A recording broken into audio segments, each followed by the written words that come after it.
அவர் தண்ணீர் போஜனம் எதுவுமே அவர் அருந்தவே இல்லை. அவருடைய உடம்புல இருந்து பிளட் நிறைய வெளியே போகுது. அவருடைய ரத்தம் வேர்வை ரத்தத்தின் பெரும் துளிகளாய் கீழே விழுந்துச்சாமா. அப்படின்னா உடம்புல பாத்தீங்க அப்படின்னு சொன்னா கொஞ்சம் கூட அந்த தண்ணி சத்து நார் சத்து எதுவுமே இல்லைன்னு சொல்லுவாங்கல்ல. ரொம்ப பலவீனமாக்கப்பட்டிருக்கிறது. அவர் ரொம்ப தாகமா இருக்கிறார். அவருக்கு ரொம்ப தாகமா இருக்குது. நீர்நிலைகளை படைத்தவர் தான் நம்முடைய ஆண்டவர். ஆறுகளை படைத்தவர், குளங்களை எல்லாம் படைத்தவர். ஸோ எவ்வளோ பெரிய ஜனங்கள், இஸ்ரவேல் ஜனங்களுக்கு கசப்பான தண்ணீரை மதுரமாய் மாற்றி கொடுத்த கர்த்தர் ஆண்டவர் எந்த இடத்துலையுமே தண்ணி பஞ்சமே ஆண்டவர் தரல. அவ்வளோ பெரிய தெய்வம்.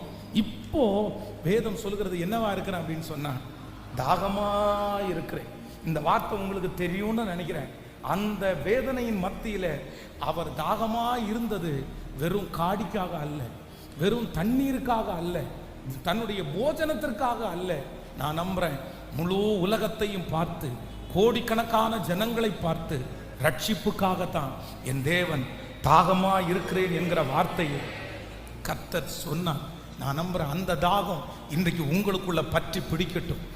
அந்த வேதனையின் மத்தியிலையும் தன்னுடைய பிள்ளையினுடைய ரட்சிப்புக்காக தாகமாய் இருக்கிறேன் என்று சொன்னாரே, இந்த உலகத்தினுடைய ரட்சிப்புக்காக தாகமாய் இருக்கிறேன் என்று சொன்னாரே, நான் நம்புறேன் இன்றைக்கு நம்முடைய குடும்பத்தில் ரட்சிக்கப்படாத ஜனங்கள் மத்தியிலே ஒரு தாகம் நமக்கு உண்டாகட்டும், ஒரு தாகம் நமக்கு உண்டாகட்டும்.